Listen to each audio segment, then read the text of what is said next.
পাগল হয়ে জাতি হয়। হাসান বসরি ডাক দিয়ে কয়, রাবেয়া, আমি বলি তোমারটাই, তোমার বিয়ে করতে চাই, আমার সাথে বিয়ে বসবা? রাবেয়া কয়, হাসানের কাছে তোমার কি গুণ আছে? যদি ভালো গুণ থাকে কও, বিয়ে করবানি। হাসান বসরি বলে, রাবেয়ার স্থলে আমি যদি ইচ্ছা করি পানির পরে যায় নামাজ বিছাইয়ে যায় নামাজের পরে গিয়ে নামাজ করতে পারি। বলে এইবারও তাই তো, সাংঘাতিক ক্ষমতা, একটু দেখাও। হাসান বসরি যায় নামাজটা হাতে ধরিয়ে আল্লাহর কলেমা উচ্চারণ করে পানির পরে ফেলাইয়ে দিল। কেউ এর বিসিমালার উপরে, আমি বলি আপনাদের গোসরে যায় নামাজটা আস্তে আস্তে মেলে গেল। হাসান তার পরে গিয়ে নামাজ করেছে। ডাক দিয়ে কয়, রাবেয়া, এবার আমার যে গুণ তাতে আমার বিয়ে করবা? বলে, তুমি আমার কথা ধরো, তুমি যে কাজটা করো পানির পরে যাই নামাজ বিছাইয়া নামাজ করো, আমি যদি ইচ্ছা করি মহাশূন্যের পরে যাই নামাজ বিছাইয়ে এই মুহূর্তে নামাজ আদায় করিয়ে তোমার দেখাতে পারি। বলে, বিশ্বাস হয়? যদি পারো দেখাও। বসরি রাবেয়া যায় নামাজটা হাতে নিল, আল্লাহর কলেমা উচ্চারণ করে ফু দিয়ে ছুঁড়ে দিল।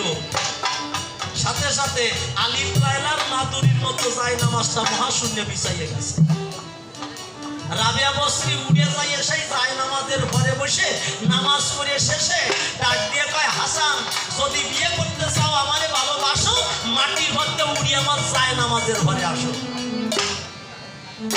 হাসান বসরি বলে, তাই রাবেয়া, ওই জায়গায় যাওয়ার মতো শক্তি সামর্থ্য আমার নাই। তোমার তো গুণ নাই, কেন বিয়ে করতে চাচ্ছ? হ্যাঁ, এটা পাশ করেছে বিয়ে। কোন 3 পাশের মেয়ে ডাক দিয়ে যদি কয় আমি বিয়ে করবো, তো পারবে? একটু সমানতি হয় না? হ্যাঁ, আমি বলি সবার কাছে রাবেয়া বসরি ডাক দিয়ে বলছে যে তুমি পানির পরে যায় নামাজ বিছাইয়া নামাজ করিছো মাছেরা পারে, আরে আমি মহাশূন্যে যায় নামাজ বিছাইয়া নামাজ করেছি পাখিরা পারে। আসো জীবন ভরিয়ে দুইজনে আল্লাহর নাম করিয়ে আমরা বাকি জীবন কাটাই, যদি আল্লাহর কৃপা পাই আমরা আবার বেহেশতে যেতে পারি। ভুল ভেঙে গেল, দুইজনে আল্লাহর নিমিত্তে আল্লাহ নাম করে সারা জীবন ভরে তারা নামাজ পড়তে পারে। তাই আমার এই গানের মধ্যে আমি লিখেছি, আমারই লেখা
মুসা নবী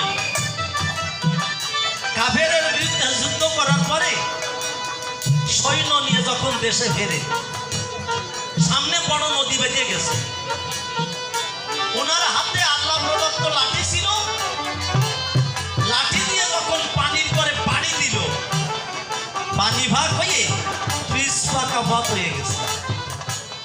আমি বলি সবারটাই এত বড় বিজ্ঞানের যুগে জানাই সবার গুলো ভাগে এমন কোন প্রসেস নাই যে জলে বাড়ি দিলি রাস্তা হয়ে যাবে, আছে নাই।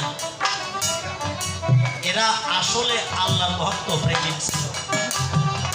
এরা নাম করলে কাজ হতো, কিন্তু আমরা আসলে ভালো মানুষ না, শুধু মানুষ চামড়াধারী, কিন্তু তার কাজ করি। আমি বলি আপনাদের কাছে মুসা নবী সেই রাস্তা দিয়ে সৈন্য নিয়ে পার হয়ে গেছে, কাফেররা যখন পিছনের থেকে তালা দিতে ওই রাস্তায় নামলো, পানিতে ওখানে চাপা দিয়ে সব মারিয়ে ফেল। এরা ভক্ত, এরা নবী, পীর, পয়গম্বর, এরা সত্যি ভালো।